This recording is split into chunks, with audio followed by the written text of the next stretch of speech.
So now, from here, we establish an inside foot with a cross hamstring. We establish an inside hand and knee position relative to our partner's hip and knee, or a hand and elbow position relative to our partner's hip and knee.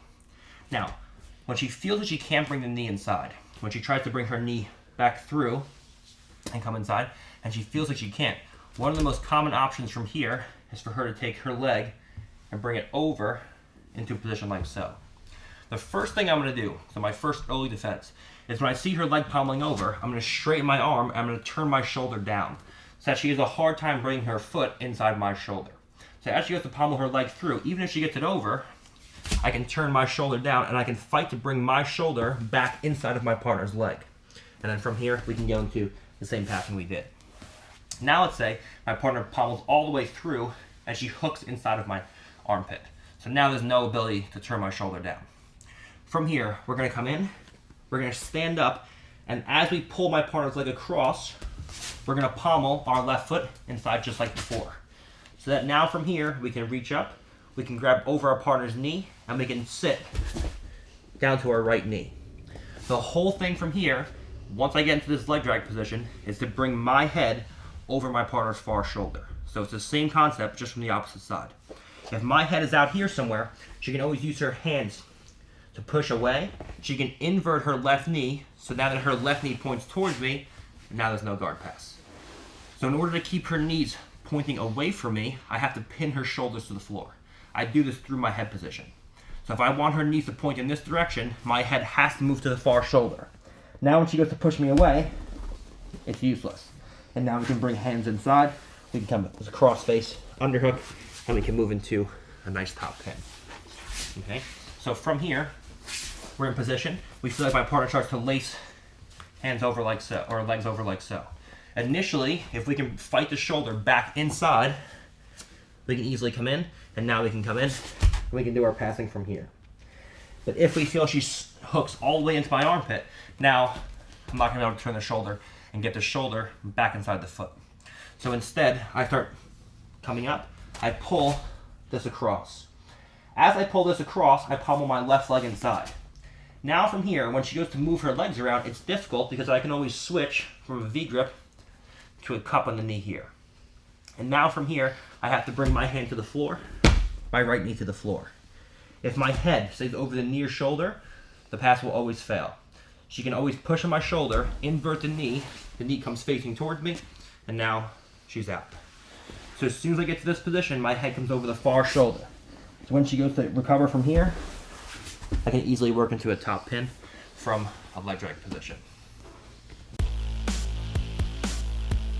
Okay, so we've looked at a couple of backstepping methods now.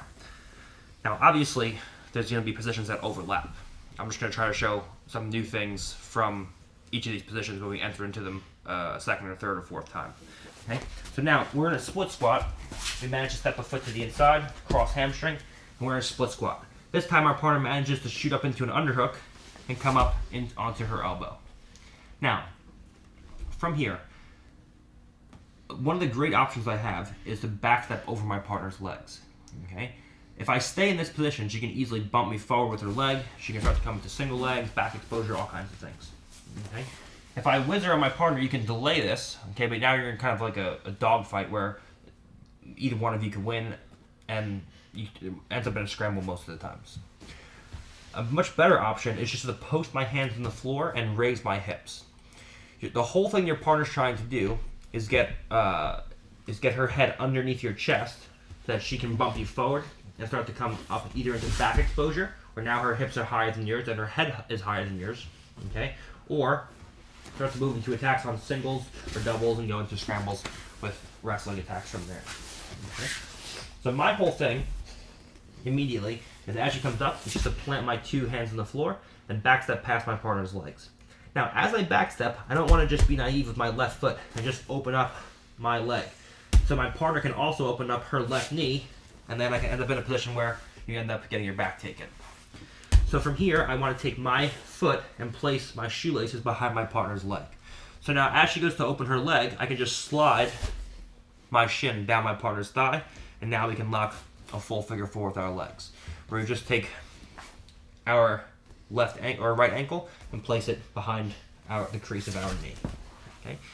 Now, from here, if my partner's still up on her elbow, one of the best things we can do from here is come through and take an initial placement of our head over our partner's elbow. So just like in the rolling Kimura from a seated position, our head is going to move over our partner's elbow, and this is going to allow us to reach our right hand through. So our left hand grabs the wrist, and our right hand reaches through. Now from here, I unlock my triangle, and I just use my left foot to push me back onto my right elbow, and again, we end up in this Kimura. Okay? And now again, we're in this position where we have attacks on all of our partner's body, and from here, if we want to pass, we just pendulum up, and then from here, scissor the legs, underhook, crossface, turning the hips down, and now we have the same pass we had before from the Kimura. Okay? So from here, our partner comes in. She brings an underhook in this time. So if I feel like if I'm staying here, this is going to be bad news for me. So instead, my left foot comes up, I backstep so that from here my shoelaces come behind my partner's hamstring.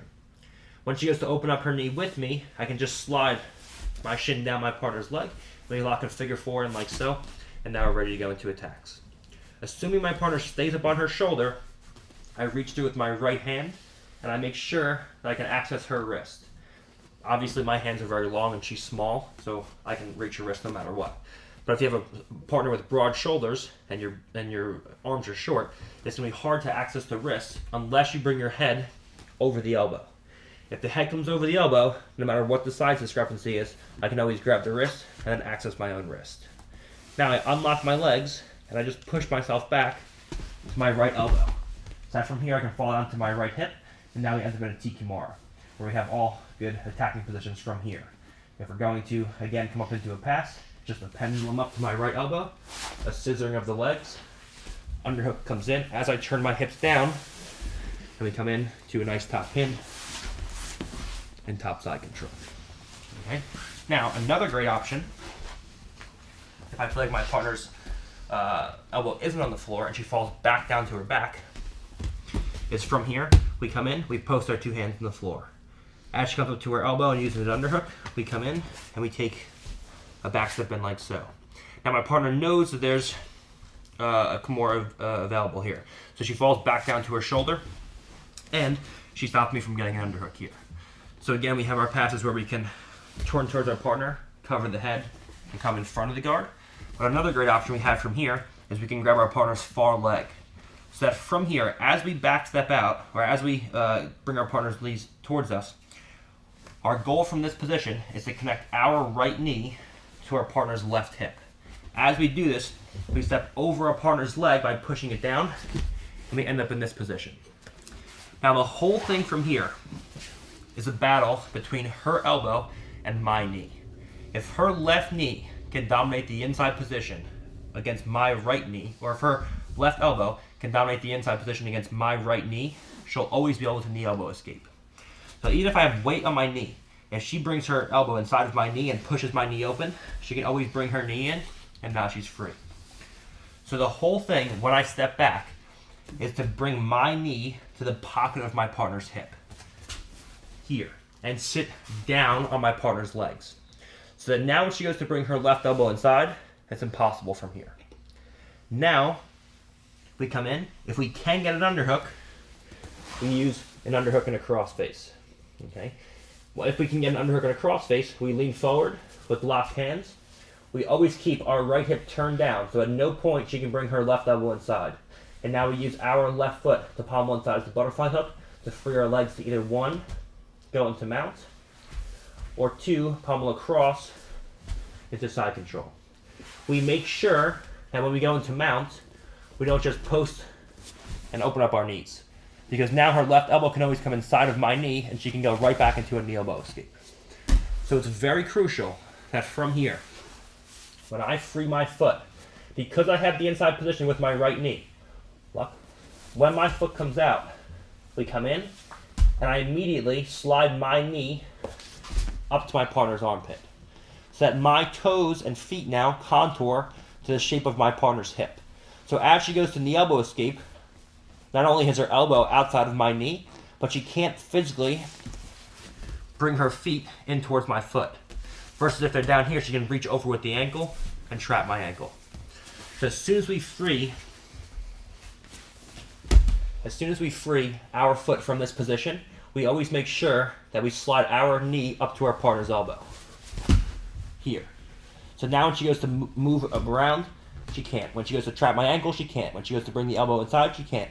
When she goes to bridge, because my hips are no longer on top of my partner's, it has very little effect. I can always post with my head, and now we're easily past my partner's legs.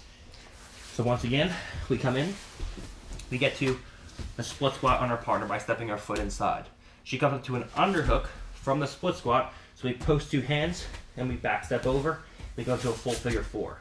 Now she realizes there's a Kimura available, so she brings her shoulder back down to the ground.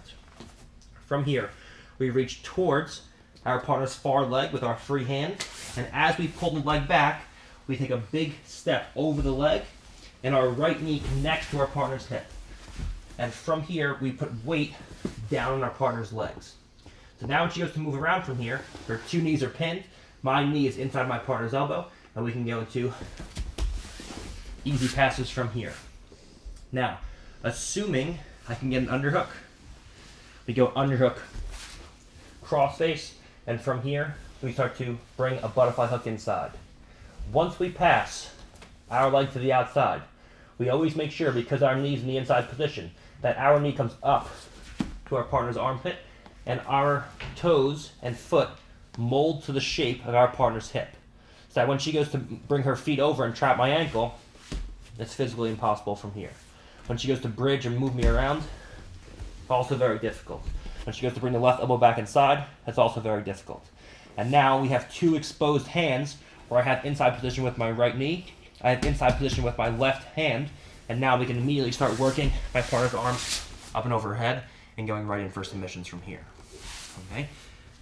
Another option from the same back step from the underhook is as we back step, we realize we can't get to a Kimura, and now we can't get to an underhook. So we bring our partner's legs towards us, and we sit down. From here, we come in. If we can't establish a left-handed underhook on the far side, we come in and we settle for a cross face, where we reach our hand to our partner's far armpit, and we pull the head back towards us. So that now from here, we can start flattening our partner out from this position, and now we do the same kind of passing where our head and our hand post on the floor. Now we free everything, and now we have the choice to either come up and bring our knee inside of our partner's armpit, or once again, free the leg, and then from here pommel across into side control, knee on belly, or what have you. Okay. So this time we feel like we can't get an underhook from here. From here, we come in, hit a cross face on our partner, and we start pulling our partner's head towards us. From this position, we start leaning forward so our head goes to the floor above the line of our partner's shoulder. Now when she goes to move from here, her head and her lower body are facing in two opposite directions. So from here we put a butterfly hook in, and now you have the choice to pommel across the knee on belly on this side, to come into mount by bringing the leg high, or to pommel across to knee on belly on this side. And now we have good pins in right from here. Okay. If you come to knee on belly on this side, we need to make sure that my partner's elbow doesn't come inside of my shoulder and elbow, and she can start lifting me and bring her knees in from here. So from here, if I pommel to knee on belly on this side, I have to always make sure I can establish an underhook. If you cannot establish an underhook, you can't stay knee on belly and try to hug your partner from here. She'll always just lift the elbow and bring her knees inside. So whenever I see this, you also can't just drop your knee to the floor, because now your partner's knees can point towards you. She can lift the right elbow and bring her knees inside. So if I pommel to knee on belly on this side, I need to be ready, if I cannot get an underhook, to insert my knee between my partner's legs.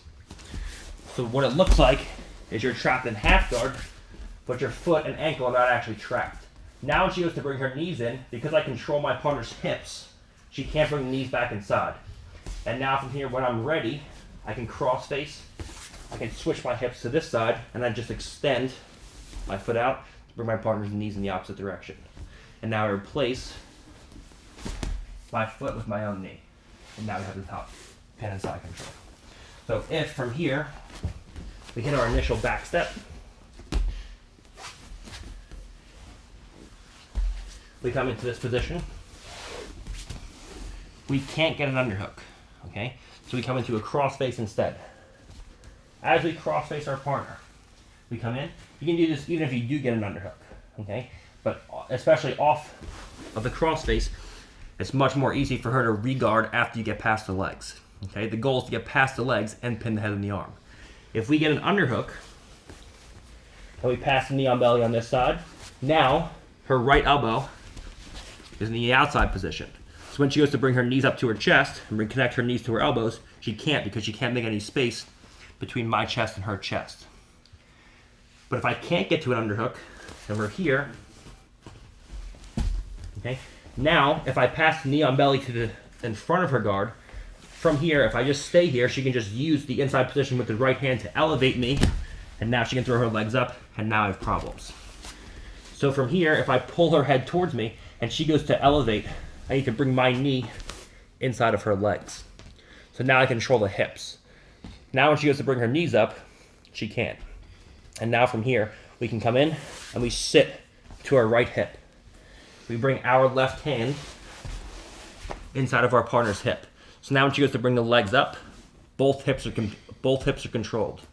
And now from here, we just take our left leg, we extend, and then we replace it with the left knee. So once again, our left leg is inside of our partner's legs, but the ankle is not tracked. My heel is connected to my own butt. So from here, the left knee is inside.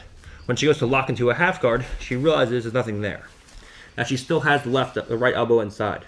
From here, I just walk towards my partner's hips, and now I extend my left leg, and I replace my left leg with my left knee.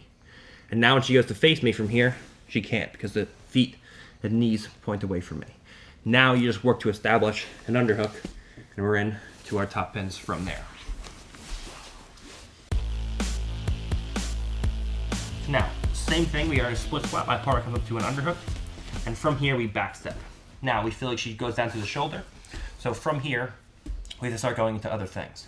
So you notice I have certain things that I do based off my partner's actions. Okay, that's where you start to systematize things. So you know what her actions are going to be. If she's flat on the back, the underhook comes in.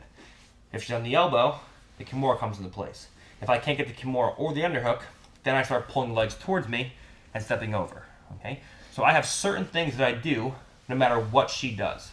So no matter what her action is, I always have a reaction to be able to go into whatever movements I want. Okay, so from here we come in, we pull the legs towards us, and we get to a cross face.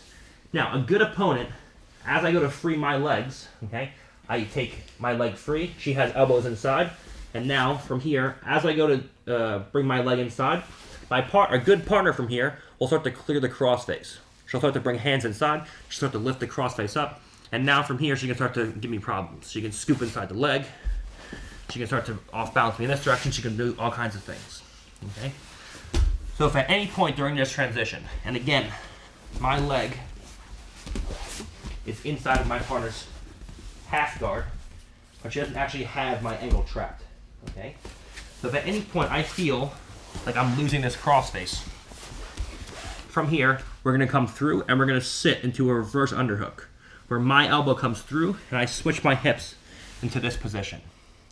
Now, when I'm in this position, it's again a battle of my right knee relative to my partner's bottom hip. If at any point my knee comes in the middle of her legs or underneath her legs, bad things start happening. What she can do from here is a multitude of things. She can prop up to her left elbow. She can start to bridge into me, and if her knee can come inside of, or her hip can come inside of my knee, now her knee can come through, and now there's back exposure on her part. Okay? So the whole thing from here is I have to make sure that my knee blocks her bottom hip. So I have my knee inserted directly into the pocket of my partner's hip. Now from here, we come in, and we grab a scoop grip on our partner's leg. And from here we can pass in the same fashion that we did before, where from here we take our hand in front of the hips, we take our head down, and then we walk around. Another great option from here is from here we can pull our partner's legs towards us. As we pull our partner's legs towards us, we're going to step over with our left leg. Now, as we come up to bring our left knee to the floor, again, our right knee has to stay inside of my partner's elbow. Because if she can bring her elbow inside, she's always going to knee elbow escape as soon as I actually get into mount, which is no good. So as I step over my partner's legs, my left heel hooks into the crease of my partner's hamstring. So that from here, I can physically pull my partner's legs off the floor and connect my right knee and my left heel. So now, as I come up, I pull her knees away from the direction of her knee elbow escape, like so. So I back heel by pulling my left heel in. If her knees stay pointing in this direction, when I come up, if I just drive my knee across and she brings the elbow inside, she can always knee elbow escape. That's no good. So from here, as I come up into a mounted position, I pull her legs with me. And now my foot hugs into my partner's hips. Now from here, my two hands come out, my left knee comes up, and now I end with two of my knees inside my partner's elbows versus two of her elbows inside of my knees. Because now she has the option to easily go into a knee elbow escape on either side. If we land with my two knees inside of her elbows, before she can knee elbow escape, she has to bring an elbow inside of my knee. And when she does that, I know which way she has to go. She has to go to the side where she dominates the inside position. So I can react accordingly. But if I end with two of my knees outside of her elbows, she can go to either side and she can interchange the side she escapes to, which is no good. Okay? So once again, she comes up to an elbow, she puts an underhook in. I backstep. She falls down to her shoulder, there's no underhook, there's no Kimura available. So I pull this leg towards me, and I step over her leg. I make sure from here, I keep my right knee inside, I cross face, and from here we walk our partner down. But she manages to keep an inside right elbow. From here, we come in, we take our foot out, and from here, as we go to come out, because my partner has an inside elbow, once again, she can always bring her head underneath my chest and cross face and start to elevate me. If I have an underhook, this is no issue. Okay? If I pommel my legs directly into mount, this is no issue. If I pommel my legs behind my partner's guard, this is no issue. Okay? But you have an option to pass to this side knee on belly. And if you're going to do it, which sometimes you have to do it based on your partner's reactions, you have to be able to pass from here even when your partner has upper body inside position. So when I see this, when she goes to elevate me, I just drive my knee in between her legs. So now when she goes to move me around, it's difficult from here. Now, if I can keep the cross face and manage to get to an underhook, great. If I can keep the cross face and she doesn't clear it, I can switch my hips, I can extend the left leg and replace it with the knee. But if my partner uses her hands to clear my crossface, now things start to go south. So as soon as I see the crossface coming over, we immediately take our hand through and we sit to a reverse underhook. And now we switch our hips, and from here, we're into that scoop grip pass that we looked at before. Okay? We can scoop inside the leg, or we can overwrap the outside of the leg. If we overwrap the outside of the leg, we pull our partner's legs towards us, again, keeping our knee connected to the hip. Now, we step over the leg with the intent now to connect our heel to the back of our partner's hamstring. So that from here, as we come up into a mounted position, we pull her legs up with me and connect the left heel and the right knee. So that from here, as soon as I land, my two knees now are inside of my partner's elbows versus her elbows inside of my knees, where she can immediately escape to either side. All right, guys, so we went over a good amount of things so far. So we stepped a leg to the inside, we have an inside foot. Then we went to a cross hamstring, we started dealing with reverse Del Hiva with inversions before and after they invert. And then we started dealing with how can we pass from a split squat with elbows inside with our prime preferred passing position. And when our partner starts to get to an underhook and starts to go into her attacks, how can we stop that by going into back steps? Okay. From here, another great option from a split squat is as she goes to come up to an underhook. From here, we're going to come up, and as she goes to come up, we're going to raise our right knee, so that from here we can drive our right knee across. When our right knee comes across, our left knee has to come into our partner's right hip. So we drive across to our partner. We drive actively into our partner's pocket of our partner's hip, and we take our left knee across. Okay. Now from here, once again, we're going to come in and we sit down onto our partner's leg. Now from this position, we can come in. If our partner starts trying to underhook us from this position, we're going to come in and we're going to lock over our partner's head with an arming guillotine. Now, from here, because I have control of my partner's head, it's okay for me to fall down to my hip. So we can do this in one of two ways. We can come in, we can post on our head, and we can use a butterfly hook to free our legs and come into a mounted guillotine. If from here I feel like that's not working, or my partner manages to go into a knee elbow escape where she brings her elbow inside, from here, if I mount, that's not going to make a difference. She's always going to bring the knees inside. If I do manage to clear the legs and her elbow's inside, she can always bring the knees back inside. Okay. So what I'm going to do with the guillotine is dependent upon my knee position relative to her elbow. So from here, if my knee is inside the elbow and she has locked legs, we post the head to the floor and we use our foot to free our trapped foot, and now we're in a mounted guillotine. If she can bring her elbow inside of my knee, from here, now it doesn't matter if we mount. The knees will always come back inside. So we're going to insert a butterfly hook, and from here, we're going to fall down to our right hip. So we pull our partner on top of us briefly. From here, the whole thing is I can't let my partner flatten me out. If she flattens me out from here, now she can start to move around to the other side. She can thumb post out. She can go into her defenses. So as I fall to my right hip, I'm going to use my right leg to extend into my partner's far leg. Now when she goes to circle towards me, the combination of the extension of my right foot into my partner's far hamstring and the closing of my left knee into the hip will keep her from coming up on top of me and flattening me out. Now from here, the whole thing is to crunch my partner's chin into her chest. So I'm going to take my right foot, come through as a post. I'm going to lift with my left leg. I'm going to take my right elbow down to my hip. This will always force my partner into a front roll by taking your chin down to her chest. Okay? And now from here, we come up, we post our head to the floor. If our head doesn't post to the floor, it's going to be awkward getting out from here. So we turn our head to the ground, we scissor our legs, and now we're up. Now from here, we step over our partner's body into a mounted guillotine, where now we have finishes, or we can release, and now we have a guard pass. Okay? So from here, we come in, she comes into an underhook, and from here, this time instead of backstepping, we initially get the knee up.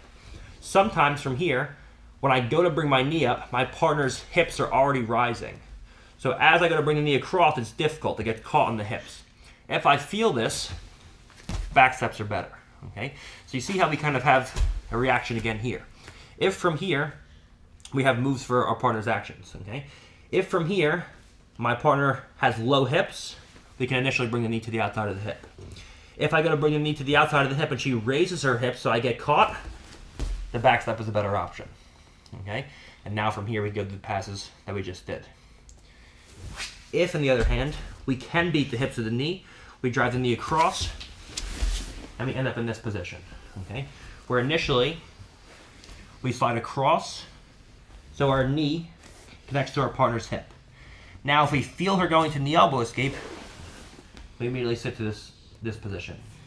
If your partner is naive, we just land in this position, and now we just start going in and putting in underhooks and passing from here. Okay? But your partner should always be looking to fight for inside elbow position. If she doesn't pass from here, then we put an underhook in with near side, and now we have easy passes where we come right up, just like before.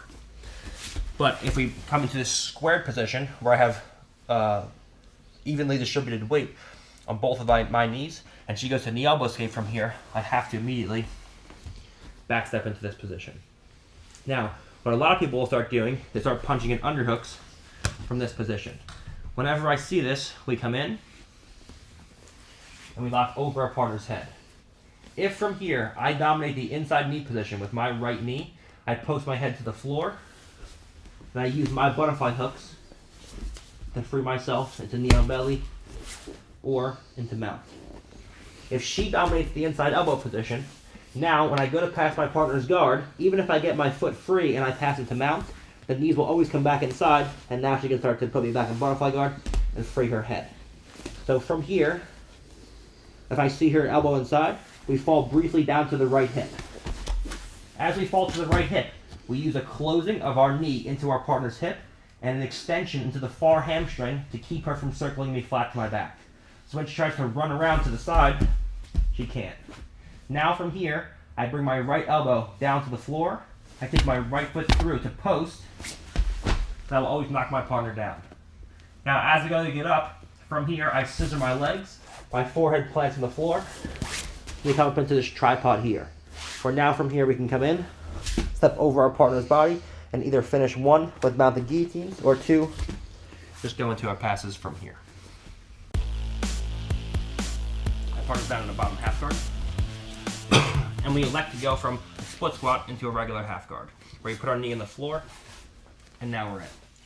So there's a couple kinds of guards your partner can play from here. Okay, they can play a low knee shield, where they have legs locked and they have their knee across to your far hip, so that they dominate most of your hips, so your hips can come forward, but your chest can come forward. They can play an open legs knee shield, where the knee points towards the far shoulder, and now it makes it hard for me to get around my partner's upper body. They can play either one of these knee shields, where they can bind the knee and the hand with the cross shoulder post, like we talked about previously. The cross shoulder post is very annoying, because now the knee dominates the space between my chest and her chest, and the second frame on my cross shoulders dominates my entire shoulder line, where her hand dominates my shoulder, her elbow dominates my other shoulder, and she controls the line of my shoulders. So that even if I get past my partner's leg and I go to crush her from here, she can always make space to reinsert the knee, and that's what gives me problems. Okay, so we'll start by just passing the top leg with low and closed and open knee shields. Then we'll go into dealing with the hands, and then we'll go into a butterfly half guard. Okay. So from here, if my partner has a low knee shield with her legs locked and she's coming around my hips, the first thing I'm going to do, assuming the hand's not in the way, is from here, I'm going to bring my hand over my partner's hips. I'm going to post my left leg out. Again, my head position on the far shoulder is incredibly important. If my head is out here randomly somewhere, she can set up into an underhook. She can give me all kinds of problems from here. So from here, my head's on my partner's far shoulder. When she has locked legs and a strong push away from me, when she goes to set up into an underhook from here, it stops her. When she goes to scoop the far leg from here with the right hand, it stops her. Okay? So this head position on the far shoulder is very crucial for your success passing from this position. From here, when she goes to come up and use an underhook or do any of those things, the head position stops her. Now, I want to crush her top leg by dropping my right hip. So as my right hip drops, I sprawl my right leg back. Now from here, my whole thing is to use my right hand behind my partner's hips and a grip with my left hand on my partner's on my partner's collar. If you feel like you can't get a grip with your left hand on your partner's collar because her right hand is doing a good job of stopping you, just move up with your right hand and grab the far trap muscle. This will keep her heel pinned to her butt. So when she goes to extend me away from here, it becomes difficult. Now from here, I'm going to drive my right leg up and pommel my left leg behind her leg. So when she tries to do any pommeling with this leg, it's very difficult from here. Now, assuming again we can get an underhook. Everything we've been doing so far is either assuming we can get inside position at the upper body or we can't get inside position at the upper body. Okay. Right now, we're assuming we can get inside position with an underhook. From here, we're going to come in. We take an initial cross face, and now we're going to bring our hip up so that our right hip connects to our partner's hip. Now again, as I turn my hips down, I have to connect my knee to the pocket of my partner's hip. If I'm out here randomly somewhere, the knee will always connect to the elbow.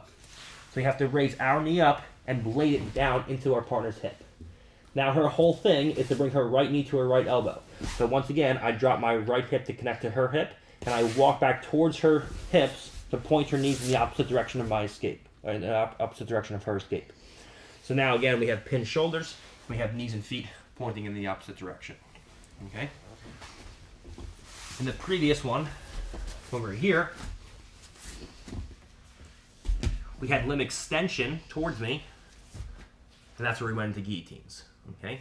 So if you notice, through all these, even if I forget to mention them, my goals are being accomplished either by extending limbs, creating back exposure, pinning the head and shoulders, which is most of the time, and pointing the feet and the knees away from me. Okay. So from here, we're in a half guard. My partner doesn't use a top hand. She just uses a low knee shield with her leg controlling my hips. So from here we come in, we take our elbow behind our partner's hips initially, head to the far shoulder, so our forehead connects to our partner's front deltoid. Leg goes out for base, I drive towards the far shoulder, and I drop my right hip to separate her legs. From here we come in, we hug the hips, and we hug the collar. If I can't hug the collar, which against good people, they won't allow you to have a collar tie, we just come up and we pull the trap muscle back towards us. Now from here, we bring the right knee up and we pommel the left leg behind. When your partner goes to move away from you from here, it's incredibly difficult because of the right hand pulling your partner's head towards the hips and me dropping my right hip and bringing the heel into her hips. Now from here, if we can get an underhook, we come in, we lock a cross face and an underhook, we bring our hips up to our partner's hips. So that from here, we just bring the right knee down to our partner's hip, and now when she goes to recover, we just walk back towards our partner's hips, and we have a nice pass into side control. This time, we come in,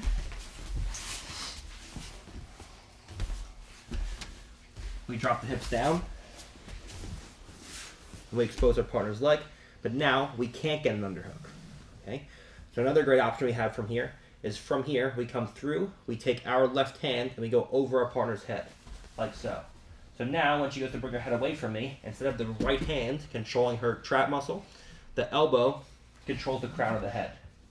Now, my right hand inserts inside of her hips, and now we just bring our knee up and turn our knee down. So that from here again, we drop our right shoulder into our partner's hip, so when she goes to turn into me, I can push diagonally towards the hip. Now we have a good pin in top north-south. Okay? So these are two good methods to get in front of the guard. When I feel my partner has a low knee shield, I can get past the top hand. So we come in, we initially have head position, we crush our two partners' legs together, and we bring our hand inside. From here, we come in, we feel like there's no underhook available. So from this position, we come in, we reach over our partner's head, and we crunch the head towards us. This is an incredibly controlling grip because you control the longest lever of your partner's spine, which is the top of the head. So when she goes to move away from me from here, it's very difficult. Now the right hand comes in front of the knees, and now as my right knee comes around the corner, I turn my head and my shoulder down. So my head connects to the hip, and my shoulder's inside of the hip now. Now when she goes to face me, I just drive diagonally towards my partner's far hip in this direction, and we get nice top pins. Okay. Now from here, another great option is from here. If we feel like we can't get an underhook, we come in, we slide our right hand through, and from here we just lock an initial 10-finger grip. So we start moving into Darce strangles from here. From here, as I go to move around the corner, your partner has to address this Darce triangle. So what happens most of the time is she goes to come up. I use this 10-finger grip to bring my partner back down to the floor, and immediately I connect my chin to the back of my partner's neck. So when she goes to bring her back to the floor from here, it's impossible. If my head's out here somewhere, if she goes to bring her back to the floor, she can easily bring them back down. So we connect my chin to my partner's neck. Now I shoot through, and we start to lock an initial triangle like so. The problem when people go to finish most star strangles is from here, I have the shoulder in the equation. So I lock up and I have the shoulder inside of the strangle. My whole thing from here is to move from a 10-finger grip, and I eliminate the shoulder by moving my head over my partner's head. Here. This takes the shoulder now completely out of the equation. Now, when I go to finish, I take my hand up and I cover the shoulder. The further my hand is towards my partner's spine, the looser the lock will be. So I have to take my hand up, I move my head over, and I cover the shoulder that I just eliminated. And now from here, we place our head to the floor, we step over our partner's body, and we retract our right elbow to our right hip. And that's what gives us finishes. Or, if we're talking about strictly guard passing, we just use it to step over into mount, and then you have a guard pass. Okay? But another great option from here is we separate our partner's ankles by dropping the hip. We take our left hand behind. Now from here, we feel like we can't get an underhook, but our partner makes a mistake of bringing her elbow too far forward past the rib cage. Okay? So again, we have cues. If the elbow comes too far behind the rib cage, there's always underhooks available. If the elbow comes too far in front of the rib cage, there's always dar strangles available. If the elbow comes directly over the rib cage, now we have to either go over the back and just going for a pass in front of the guard, or behind the guard, which we'll do next. Okay? But if the shoulder comes too far in front of the rib cage, we go over the back, and we just shoot into this 10-finger grip here, where we lock an initial 10-finger grip, we slide around our partner's legs, and we expect them to come up to the knees. If they don't come up to the knees, then we just go into the strangle right from here. From here, we crunch our partner's chin to the chest and bring her shoulder to the floor. Now from here, we come in, we shoot our hand elbow deep, and we eliminate our partner's shoulder by moving our head over her head. If I lock right from here, the shoulder is inside the strangle. So we eliminate the shoulder by moving our head position. Now from here, I solidify the tightness of the strangle by bringing my hand up and covering the shoulder that we just eliminated. So the first thing is to have my chin connected to my partner's neck. So when she goes to bring her back to the floor, it's difficult from here. The second thing is to eliminate the shoulder by moving my head position. The third thing is to cover the shoulder with the hand, and now from here the head plants to the floor. Now as I step over my partner's body, we bring the right elbow back to our hip, and we get strong dar strangles. Or if we want to use it just to pass into mount, we're in, and now we can go into nice top pins in the mounted position. Okay. Now, from here, those are all passes in front of your partner's guard. Now we're doing passes behind your partner's guard. From here I come in, I can't get to an underhook. I crush my partner's legs together, and I feel like it's just too risky to try to go in front of my partner's guard in this direction. So I'm going to look to go behind my partner's guard. From here, I'm going to take my left hand and I'm going to feed it through to my partner's thigh muscle. If from here I try to walk behind my partner's legs and she has a sticky hook with her left leg, I'll always get caught by this sticky hook. And if I try to raise my hips, my partner can always raise her leg with me and then look to re-guard. So I stifle my partner's sticky hook with a simple flaring of my left elbow. As soon as I flare my elbow into my partner's knee, when she goes to keep a sticky hook now, I can easily walk past my partner's legs. Now from here, we take our left knee and we insert it into this nice leg drag position here. Now again, your partner's in a dilemma. We put so much pressure on her, it's her choice now. If she moves away from me, there's back exposure. If she moves towards me, she moves into a top pin, where now we come in, the knees are pointing away from us, the shoulders are pinned, the head's controlled, and we have a nice pass from there. Okay, so this time, we come in, we start pushing our partner's legs together by separating the ankles, and now we're into this good attacking position here.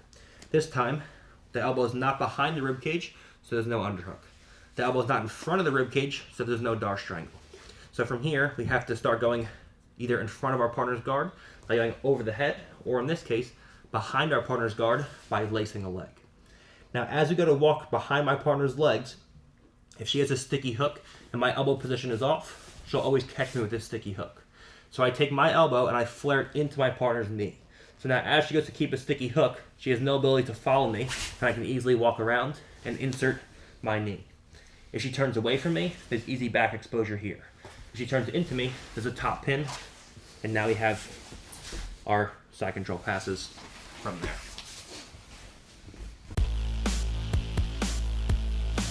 So this time, we looked at easy ways to pass a low knee shield, assuming my partner's hands weren't in the way. Okay?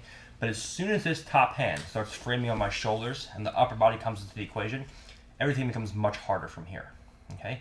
Because now, if she frames on my shoulders, when I crush her legs together, okay, when I go to come up and reach for my partner's far trap muscle, because her elbow is inside of my shoulder, when I go to get any upper body position from here, she can easily move her head away from me and start extending her legs. What holds her in place when the hands aren't in the equation is this right hand pulling her shoulders towards her hips. So when she goes to move away now, it's very difficult. But if her elbow's inside my shoulder and her hand's inside my shoulder, now I have no ability to actually access this with any power. So when she goes to move away from me now, push her head away, she can easily create space. Okay? So when my partner has her hands in like so on a low knee shield, I'm going to look to get past my partner's legs before I get past the hands, okay, in most cases. From here, we're going to come in, we're going to start driving towards our partner. She's going to have hands on my shoulders. Now, from here, all I'm going to look to do is as I slide my left knee in, I'm going to open up my right hip, okay? As I open my right hip, this hand is going to push my partner's hips slightly open. This is a very subtle movement, but it gets you past your partner's top leg. So from here, as I push my partner's hips open, we're going to take our left knee into our partner's hip, and we're going to scissor our legs so that our left leg is flush to our partner's back, and from here, my right leg is straight. Now, as she goes to bring her knee back in, I just sit and I glue my right elbow to my knee. So now when she goes to bring the knee shield back in, she can't. She can push on my shoulders, sure, but that won't give her enough space to bring the knee shield back in. Okay? So, just from a different angle, getting past this knee shield. From here, she's knee shield in. I try to get upper body position, but I can't. From here, as I push this hip down, I just switch my left knee in. So as she goes to push away from me, I just open up the right hip, and now the bump of my left knee on her bottom leg, combined with the push of my right hand on the top hip, pushes me past the top leg. Now from here, when she goes to bring her top knee back in, I just connect my right knee and my right elbow. When she goes to bring this bottom knee back in, that's impossible. Okay? So it's a combination of my bottom leg bumping her hips in this direction and my top hand pushing the hip down in this direction. Okay? When I feel like I can't get past the top hands to get to my partner's upper body, we beat the lower body first. So from here I'm pushing in, and it'll look like this. So initially, I close my hips towards my partner, and then from here I square right away, so that my right elbow connects to my right knee. Now when she goes to move from here, I dominate the bottom knee and I dominate the top knee. Okay? Now all I have to do is figure out a way to incrementally work my hands to the inside position. The question is, how can I do that? Okay? So from here, we come in.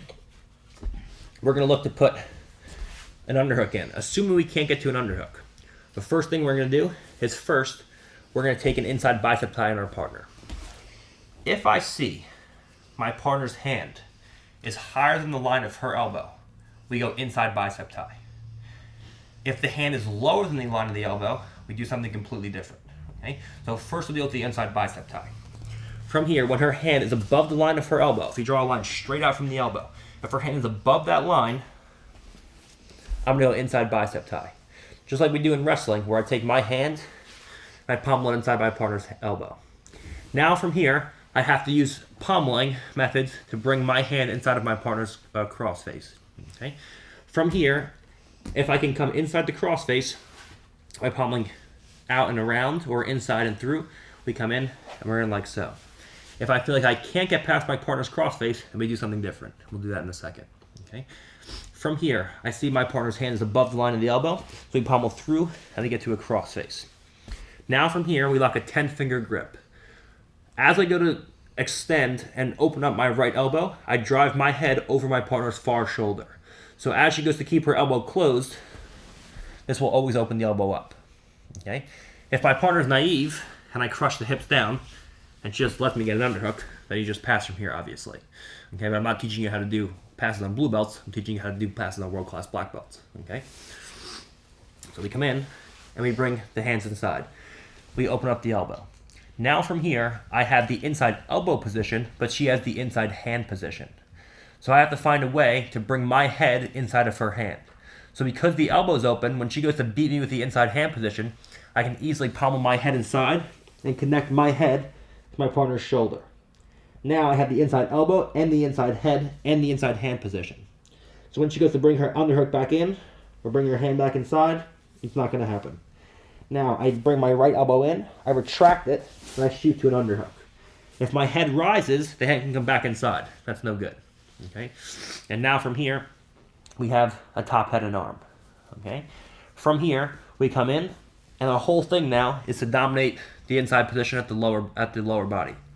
Right now, I dominate the inside position at the upper body, but we're even at the lower body. Okay. If she inserts a butterfly hook with her left leg, now from a third-person point of view, it looks like I'm winning. But because she dominates the lower body inside position, I dominate the upper body inside position, she can still go into attacks. If she lifts everything over her left shoulder, she's right into attacks on my legs, which is no good. Okay? So my whole thing from here is to dominate the lower body inside position. From here, I come forward, my head goes to the floor. Again, we talk about the principle of high elbows. If my elbows are low and I'm trying to squeeze my partner towards me, whenever I pass my partner, especially into mount, like go, she can easily roll me over or at least off balance me from here. So the whole thing when I pass from a top, head, and arm is to have my elbows above the line of my partner's shoulder. So my elbow raises, it comes above my partner's shoulder. My left elbow comes up above the line of my partner's shoulder. Now, both of my elbows are above the line of my partner's shoulder, and my head comes to the floor. So that my head and my two elbows form one straight line. Now from here, we do a basic pass where we come up, and now once we insert the butterfly hook, our whole thing is to bring our right knee to the floor. So we just pike, pike, pike, and our right knee comes down to the ground on this side.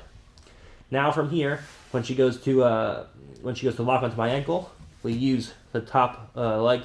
We're pushing the top leg to free our foot, our heel, the bottom leg to free the rest of our foot, and then we come in and we have a nice top pin. Okay? So we're dealing with a low knee shield this time. From here, we come in and we start pushing towards our partner. This time, she has not only a leg, but also the hands involved pushing on my shoulders. So we come in, we start pushing towards our partner. The first thing we're going to do, we're going to push on our partner's hip. We're going to use our leg to bump our partner's leg open, and we're going to switch our hips to get past our partner's top leg. We immediately square, and now we're in this good attacking position here. Notice, my left knee is inside my partner's right elbow.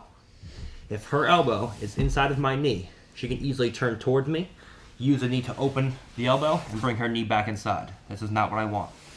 So when I switch my hips, and she's a low knee shield, we switch his hips. One, and now I cover with the right elbow, and as she goes to bring her right knee in, or right elbow inside, my knee always dominates the inside position. Okay, this is very important. Now I have to fight my way through the upper body. So from here, when I feel like I'm coming in, and she has hands inside, from here, if I can get the crossface, we use an inside bicep tie. Okay, so assuming we can fight through and get to a crossface, the inside bicep tie is going to come in. Assuming, again, that the hand is higher than the line of the elbow. So we come inside bicep tie. Now we lean forward and we pommel our hand through to a crossface. We lock a 10-finger grip, we open up our elbow, and now we pommel our head inside of our partner's hand. So now we dominate the full inside position with the right hand in the head. We bring our elbow in, we retract, and we have an underhook and a crossface in place. Now from here, we lean forward to insert a left leg butterfly hook, with the goal now of leaning forward, freeing our trapped knee, and again, always making sure that our elbows aren't pinched in towards my partner's body. We always have high elbows like so. So that from here, when I pass my partner's guard and she goes to give a big bridge in any direction, it's completely useless. And now from here we come through, circle back towards our partner's hips, and we have a great pass into the side control. This time, my partner has a low knee shield coupled with a top hand. From here we come in, we get past our partner's top leg, and we're in. This time, we go to use an inside bicep tie, but our partner this time tries to shoot in an underhook. Here. So now, the hand is below the line of the elbow. So now, when I pommel my hand through to the crossface, and I try to use this to open up my partner's hand, because her wrist is inside of my armpit, it's very difficult to be able to do anything from here, okay? I can't really open my partner's hand effectively. Whenever I try to shoot my hand back to get an underhook, it just gives her an underhook instead. So from here, when I have an inside bicep tie, and I feel her hand come down, whether I have my crossface or not, we're gonna switch to a reverse crossface, where now I dominate my partner's shoulder line through my hand and my head position. So when she tries to sit up from here, my head and crossface keep her in place. Now, I take my right elbow out, I insert inside my partner's elbow, and now we have head connected to the shoulder, and we have our underhook. Now when she goes to bring her hand back inside, we can easily come in, and now we can pass, okay? Another great pass from here, okay, is from here. A lot of the times, when you pass the side control, and you go to raise your hips to come onto knee on belly and drive across into into mount, your partner's elbow connects to their knee, and now you find like you can't put any pressure on your partner because they have a side guard. They have the knee connected to the elbow. And now I can't drive across into mount, your partner brings the second hand inside, knee comes inside, and you're like, that was useless. So from here, another great thing that we can do off of this pass,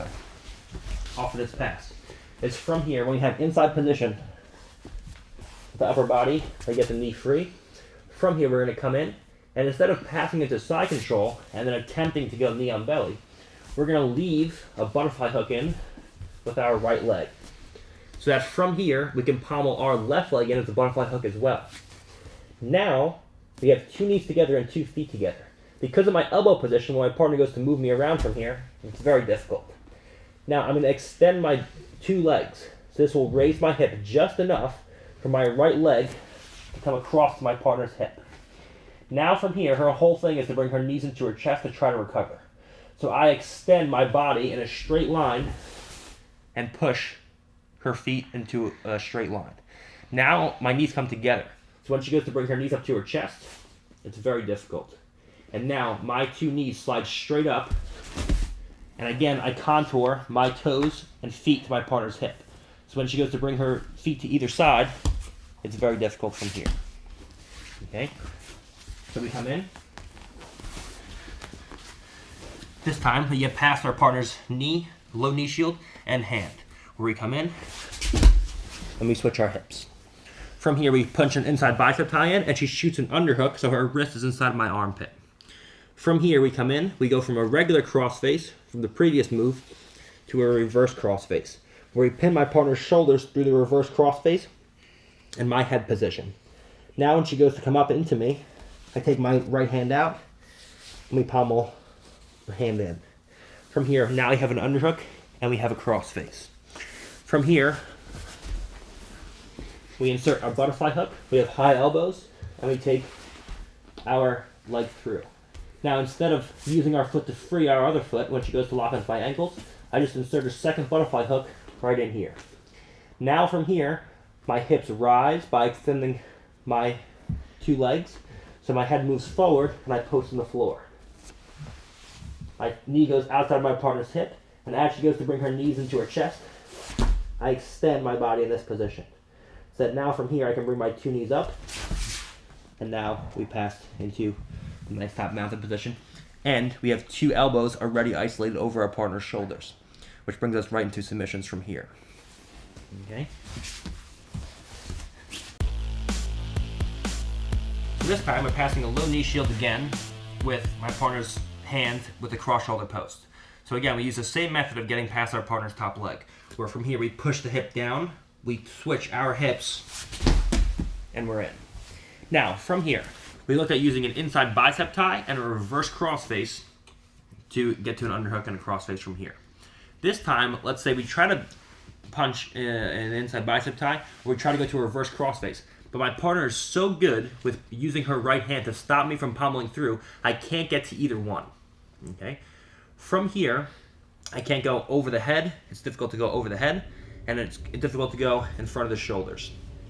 From here, we're going to come through. We're going to sit to our left hip, and we're going to shoot to a reverse underhook with this left hand. Here.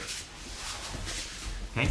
Now again, the whole thing from here is for me to have my bottom knee in the pocket of my partner's hip, like so. Okay? From here, we're going to come in. We're going to take a scoop grip in between our partner's legs. What this scoop grip does is it dominates the space in between her knees. Okay? So she can always keep her ankles locked, but the space between her knees is controlled through my right elbow position. All right? So from here, once we get into the scoop grip, we're going to come in, and we're going to slide our left knee all the way to our partner's far hip. Now this feels like an unstable position, but it's not. The reason being, your partner can only bridge with one leg. One leg is elevated. So she can only bridge with the right leg if she chooses to bridge. Secondly, if she chooses to bridge from here, she unlocks her legs. And that makes it easier for me to backstep my right leg out. Okay? So from here, most people are going to hold on to your leg as tight as they can. So we're going to open up the right elbow. We're going to use our shin across our partner's hips. The reason why we need the shin across our partner's hips and the hand position is because, one, we need to dominate the space between our partner's knees. If she has her knees pinched over my knee and there's no scoop grip and I go to pull my leg out, I can't. If I have a scoop grip but no shin and wedge across my partner's hips and I go to pull my leg out, she can raise her lower back off the floor and follow my leg. So I need to pin her hips through my left shin and dominate the space her knees through my elbow, and now when she goes to follow me, we can easily backstep out. Now, when my partner goes to come in and bridge and move around from here, I'm in a very, very controlling position. Now we have the choice again to drop our head to the far hip, bring our hands in front of the hips, and then walk into a north-south pin. Whenever we control north-south, we make sure that one, we either circle completely to north-south, so that our two elbows connect to our partner's torso, and now our head comes in the middle of our partner's stomach. So that from here, when she goes to throw her legs up, she can never get her knees inside my shoulders, and she can't get her legs around my back. If I'm here, my head's out to the side, and I'm square to my partner, she can bring her knees inside, she can bring her legs around, so it can give me problems taking my back. Okay, so we either have the two elbows connected, and the head in the middle of the sternum and the stomach, or we bring our head to one side and we turn our hips down. So our right shoulder moves across diagonally to our partner's hips. We drop our right hip down, and from here, when my partner goes to move, it's very difficult from this position. Okay? So, once again, we come through. We have a low knee shield coupled with a cross shoulder post. We get past our partner's top leg by switching our hips and squaring. Now, we try to go inside bicep tie. We try to do all these things, but they're all stifled because we can't use our hand to get to a crossface or a reverse crossface. So all in one motion, our left hand comes through and we just sit down to our hip. Okay? And we make sure that our left knee, again, is inserted in the pocket of our partner's bottom hip. So that now from here, when she goes to move, it's very difficult. We can also solidify this position by extending my left leg, my bottom leg slightly, and pulling my right heel into my butt. Now when she goes to move, now there's a pull and a push on the hips, and she can't move anywhere. From here, we dominate the space between the knees by taking a right hand inside. We dominate the line of the hips by bringing my shin across, and now when she goes to move or follow me around, we can easily backstep out. From here, we can either come one into north-south, like we just looked at, or we can again overwrap the legs, pull the legs towards us, and now from here, we can do the same pass we did before, where we're up, and we finish with knees inside of our partner's 2 elbows.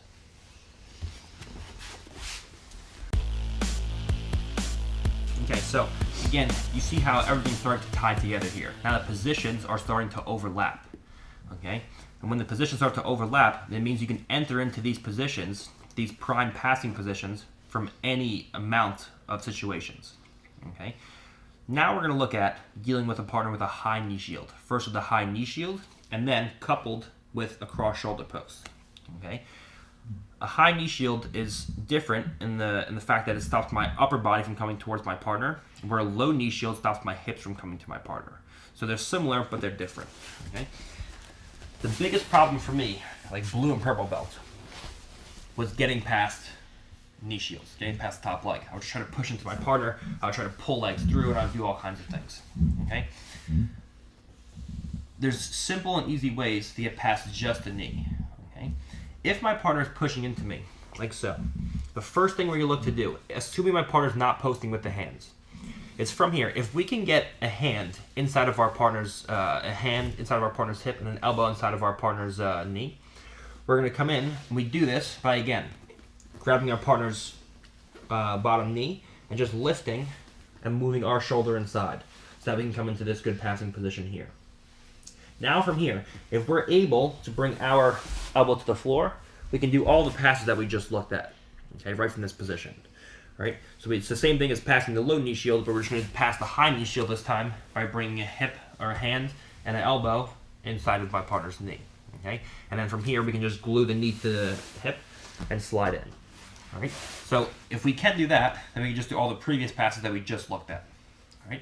Now, another great way that we can start to deal with this is we can use this scoop grip that we started looking at before, where we can spin across our partner's leg into cross hashigirami, and we can use all those passes that we just looked at before. Where from here, we come in, we slide across our partner's hips, and now we're into cross hashigirami here. Where now we can use all those previous passes, where we pin the legs down, we hop over, and we do all kinds of things from here, okay? So if she has unlocked legs, we can use a scoop grip to get past the legs as well. So we can use the inside hand and elbow, like we looked at before with the split squat. We can use a scoop grip, like we looked at before with the reverse de la Riva, and we can use all of those, that whole series from this position, okay? Another thing that we can do from here is from here, we come in, and we take our hand through, and we reach, and as we pull my partner's leg through, we sit to another reverse underhook. So from here, as we pull this hand through, we sit, and now once again, we're in the same passing series that we just looked at from this position, okay? And from here, again, there's a variety of things we can do. We can come in, we can scoop grip, we can backstep, we can pull our partner's leg down, we can overwrap, we can come to north-south, we can do all kinds of things, okay? Another great option we have from here is to go over my partner's head, okay? So if we look at all those previous things, they all overlap into one. So those series of moves can all be used right from this position. The whole thing, again, is how can I incrementally work my way to inside position to get to a top pin, okay? And how are we going to do this with the knee shield like so. From here, another great option is we start pushing into our partner, and as we feel her pushing away, we're going to sit onto our hip. So our left hip hits the floor, and our left hand reaches over the head now instead of a reverse underhook. So we're going to reach all the way over our partner's head, and we're just going to switch our hips past our partner's knee shield. So we get a reaction by pushing into the knee shield. When she pushes back, we just sit past, and our elbow covers the crown of our partner's head. Now, from here, your partner has a couple of options, okay? From this position, if she goes to reach for an underhook, we have easy kimuras here, okay? Where we can start to grab our right thumb inside of her elbow. So when she goes to reach for a far underhook, we can push the hand down and now we can lock kimuras. So if she reaches for an underhook, we can push the elbow down with the right hand, make a strong arm. We can push the elbow down and come inside. Okay. If from here she leaves the hand inside, so her hand has the inside position on my armpit. From here, we're going to come in, we're going to reach with the palm facing up grip and grab my partner's wrist like so. Where from here, we come in, we use a supinated grip to bring our partner's hand down so that the hand comes below the line of her elbow, and we grab in like so. Because we're using this supinated grip where the palm faces towards us, we can easily grab the hand and pull up below the line of the elbow. This gives me back the inside position with my left shoulder. Right now, she dominates the inside position with her hand. When I pull the hand free, now my shoulder's inside. Now we switch our hands and we can lock into kimuras from here. Okay? From here, once we have a kimura, we still need to free our legs. So from here, we're going to do a trick where we switch from a two-handed kimura to a one-handed kimura. We're going to grab the meat of our partner's hand with our right hand, and we're going to put a bend in the wrist. So that from here, we can grab a grip here with our left hand, and we grab over our partner's knuckle line. If we grab the wrist with our left hand, any extension of her arm will easily free the hand. So we grab over the knuckle line instead. So when she goes to free her hand from here, it's impossible. Now we come in, we bring a scoop grip in place, and now the free hand is able to use this, we're able to use the scoop grip with the free hand. Now, our left leg comes across the hips, and now we use the same scoop grip pass that we did with our initial kimura grip. So now, we're past our partner's legs, we have a scoop grip, and we have the luxury of having an exposed arm to go in for kimuras. Okay? We have the luxury of controlling this hand to go over into mounted position. We have the luxury of controlling this hand to keep her elbow away from the body so we can punch in underhooks, square the hips, and come back into cross faces. Okay? So we use a one-handed kimura for control, and then once we pass the legs, we go back to a two-handed kimura or our typical guard passes. Okay? So from here, we have a high knee shield. If we can get an elbow inside, we can do all of our passes from here. If we scoop the leg, we can spin around the leg, and we can do all of our attacks or passes from there. Another great option is from here we push into our partner to get a reaction, and as I glue my left knee to my partner's hip, we sit around and our elbow controls our partner's head. Now from here, as she goes to give me reactions from here, it's very easy to start exposing this arm. If she goes into an underhook, we can always retract our right elbow and use a V grip inside of my partner's elbow to push the hand down. And now we can come in and start attacking kimuras from here. If from here, my partner's smart and she keeps her hand inside, now it's hard to lock a kimura, and she can also start to make space. So from here, we take a grip where our hand faces up towards the ceiling. We pull her hand to this line of the elbow, where we go critically below the line of the elbow with the wrist. So now the hand can punch through, and now we have kimuras from here. Now, from here, we have an option to punch an underhook in, and we can also square the hips and go back to the normal head and arm passing, where we do the same series that we did before. Okay? So we can interchange these all together, is what I'm trying to tell you guys. Okay? You don't have to do just one or the other from certain positions. Once we get limbs separated from the body, there's always underhooks available. So we can always abandon the kimura if we don't feel comfortable and go back to your typical head and arm passing where we go into all of our passing series from here. Okay? So you start to use these interchangeably with one another. If you're using the kimura, from here we lock an initial kimura, we move our hand down to the meat of our partner's hand, and we grab with a one-handed kimura at the meat of the hand. So when she goes to extend her hand in any direction, it's impossible. Now we have the luxury of having a free hand where we can easily scoop our partner's leg and bring our shin across. Now because we have a wedge in front of the hips and we dominate the space between her knees, when she goes to move around, I can easily back step out, and now we're free. And now we have a kimura exposed where we can finish from here. We can overwrap the legs and step over from here like before, or from here we can just use this to punch an underhook in as we switch our hips, cross face, and now we come in and we're into top passes from there. Now from here, another great option from passing a high knee shield with no hands in place is from here, as we sit over our partner's head, we come into this good position here. Now we take the inside position with our hand inside of our partner's hip and our elbow inside of our partner's knee. And from here, we just push our knee free to drive across to our partner's far hip, and the same thing that we did before, where initially we square ourselves to our partner. If she's naive, she'll just stay here, and then I can just cross face and pass right from here. But anyone good is going to be fighting to get their elbows inside of my knees. So whenever I see this, I blade their knee in, and I sit back onto my partner from here. And now we have all the passes that we did right from that position. So you guys start to see how everything changed together. Okay, I'm giving you guys a series of movements, and the series of movements create the system. But you need to be able to know from these dynamic positions when to use each move correctly. Okay, it's not like the back attack system where you have your partner in a static position and you're moving around.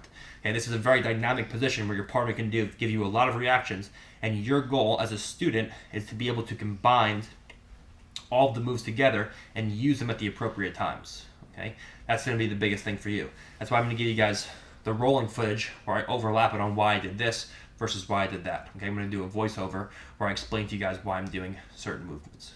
Okay, so from here this time, we sit past our partner's head. We bring our knees inside. Okay, or our elbow and our hand inside. From here, we drive across, and immediately we start squaring our knees and bring our hands in for base. Now from here, if she stays here, we just put an easy cross face or even a near side underhook in, and we pass from here. Okay, the near side underhook is the best. If we can get a near side underhook, now she has no ability to knee elbow escape because her elbow is impossible for her elbow to come inside of my knee because I have an underhook. If she's a little bit more advanced and I can't get the underhook, I can do a cross face. I can just pass from here. Very good people will fight precipitously to bring their elbow inside of your knee by moving their hips away and now getting the elbow inside the knee. So whenever I feel this, I need to immediately backstep and put weight on my partner's leg. So now I'm actively driving my right knee into her leg, and now into her hip. So now when she goes from the elbow escape, it's very difficult from here. And now from here, we have all of our passes with cross faces and what have you from there.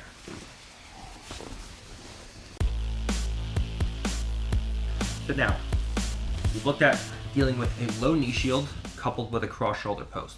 We looked at dealing with a high knee shield, and now we have to look at dealing with a high knee shield with a cross shoulder post. And if you look at high level competition, all of the best guard players always use the legs combined with the hands to stop people from passing that guard. No one ever just uses a knee shield. It's always a knee shield coupled with one of the hands posting on the shoulders. The cross shoulder post is the most effective way to dominate your partner's shoulders. Because from here, if I use a straight shoulder post, I dominate one of her shoulders, but not the other. If I use a straight shoulder post here, I dominate one of the shoulders, but not the other. If I use a double shoulder post, I dominate both of my partner's shoulders, but it takes both of my hands to do so. So a cross shoulder post with your top hand gives you the luxury of having one free hand and dominating your partner's entire shoulder line. So when she goes to come towards me, my left hand dominates the far shoulder, and my elbow dominates the near shoulder. So when she gets to bring her chest towards mine, I have one free hand, and I have the ability to keep her head and shoulders away from mine. Okay? So the problem is, how can I get past my partner's knee and hand? I can get past the knee quite easily, but to come forward and actually capitalize on it is difficult because I can never get inside position at the upper body. So when my partner goes to bring the knee back in, she always has time to do so because I can never get to controlling grips on the upper body. So the whole thing from here is, how can I get past my partner's legs and arms? I can go past the leg first, or I can go past the arm first. We've looked at a couple where we go past the legs first. Okay, for example, the low knee shield with the locked legs. We go past the legs first and then deal with the arms. In this case, we're going to go past the arms first and then deal with the legs. Okay, so when she has a high knee shield with hands in like so, from here we're going to come in. We're going to use again that supinated grip where our hand faces towards us.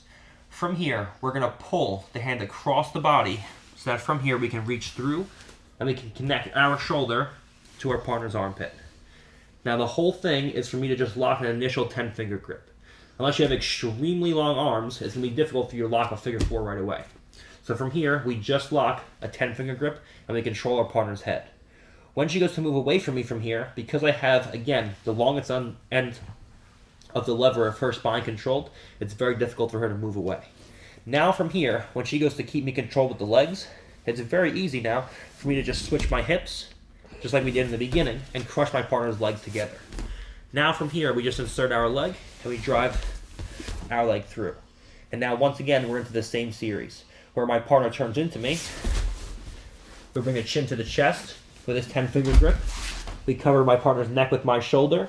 We shoot our hands through, and now we eliminate the shoulder by moving our head out to the side. Again, chin comes to the back, so when she goes to bring her back to the floor, she can't. Now from here, we go from a 10-finger grip to a wrist-to-wrist grip and to a full figure 4. Now we eliminate the shoulder in the strangle by moving my head position from over the shoulder, because I don't want to have the shoulder inside of my shoulder. So you eliminate the shoulder by moving our head out like so. Now we cover that shoulder to make the strangle tighter. The further the hand is towards the floor, the looser the strangle will be. So we move our hand up to the shoulder, and from here, everything's in tight. And now from here, we can use this to either circle to north-south or step over into mount like we did previously.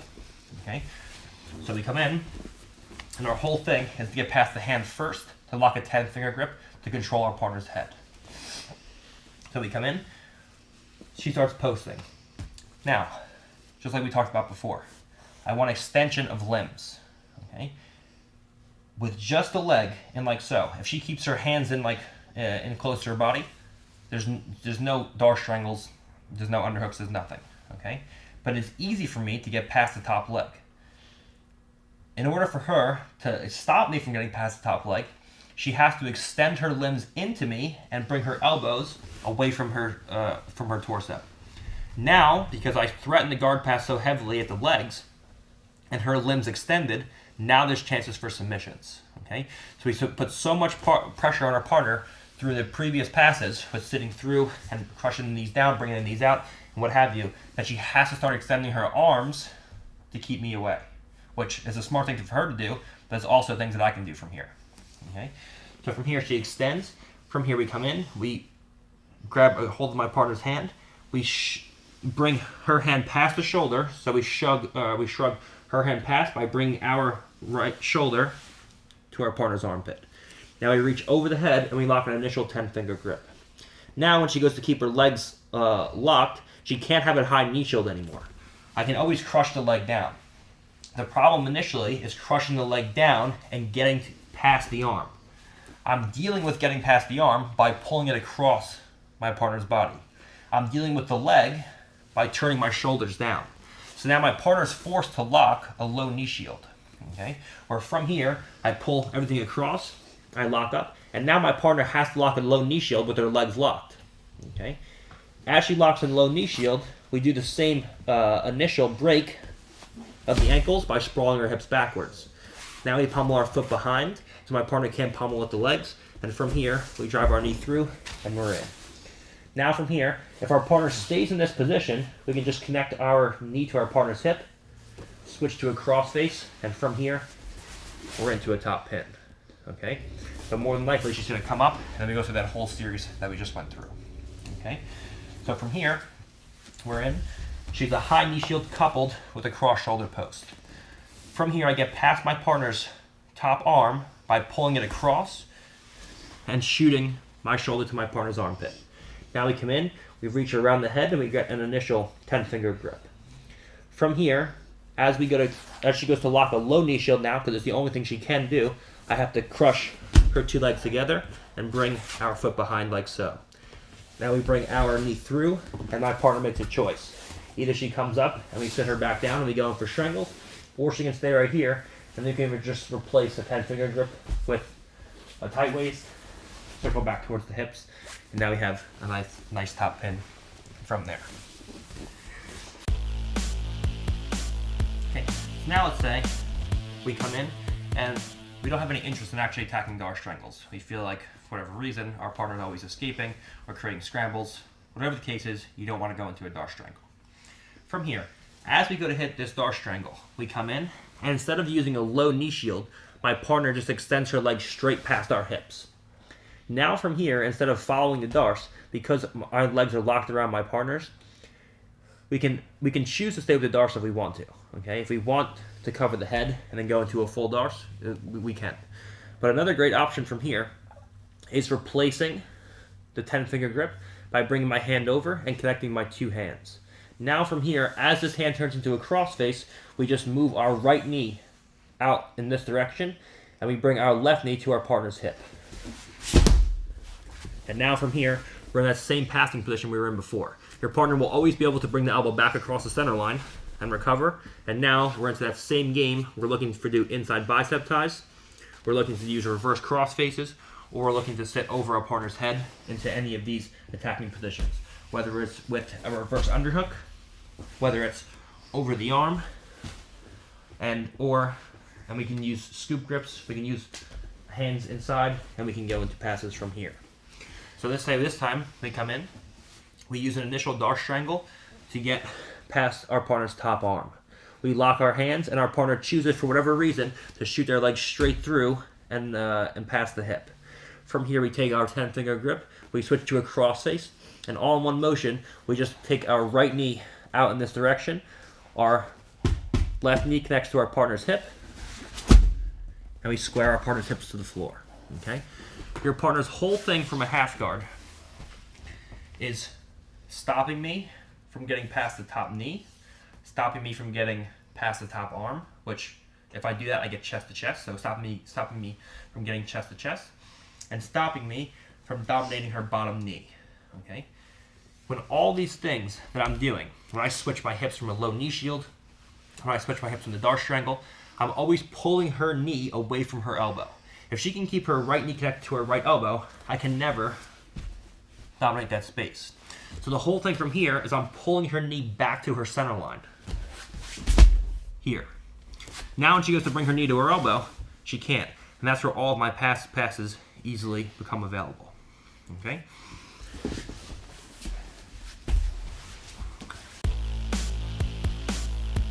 Okay, so this time, another great option we have from here is my partner, let's say we can't pull the hand all the way across, okay? My partner has a high knee shield, she has a cross shoulder post, and from here, she knows that it's difficult for me to pull the hand across, and she's keen to that by pulling her elbow back to her rib cage when I try this. So from here, I'm going to take that initial scoop outside my partner's leg like we did before. We pull the leg by, and we passed. This time, that won't work, because if I pull the leg by, I can never get chest to chest, and she can always bring her leg back in eventually and give me problems. So from here, I'm just going to take this initial lace of my partner's legs. Okay. Now from here, we're going to come in and we're going to take our partner's hand with our free hand, and we're going to feed her hand to my wrist. So I have a false grip with my wrist, a 90-degree bend in the wrist. A false grip is you see the gymnasts use them on the rings. We have a 90-degree bend in my wrist, where we pin her wrist to the top of her own thigh. Okay. Now you won't be able to hold this grip forever. If she pommels her hand free, she can obviously free your hand eventually. But this will give you enough time to pull the hand through. Because I'm pulling the leg through, and because the hand is no longer on my far shoulder, you can always pull the hand through and sit over your partner's arm into this position. Where now from here, I extract my right hand, and we're into that same exact Kimura series passing, where we switch to a single-handed Kimura. We dominate the space between her legs with my elbow position. We put a wedge in front of the hips so she can't follow me, and now we backstep past my partner's guard. Okay.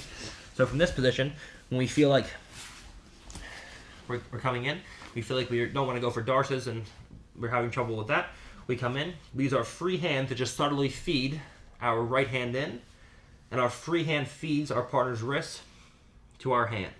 If the hand is down here, you'll just pull the hand through and you won't be able to get past the top knee. So we make sure that our hand comes deep through so that our wrist connects to the top of our partner's quadricep like so. Now from here, I pull everything through and I sit over my partner's arm. So that from here, I take my right hand out Now we can easily have Kimura entrances from here. Now we switch to a one-handed Kimura like so, and then we do all of our passes either with scoop grips and backstepping, or sliding across, underhooking, whatever you want from here. Okay?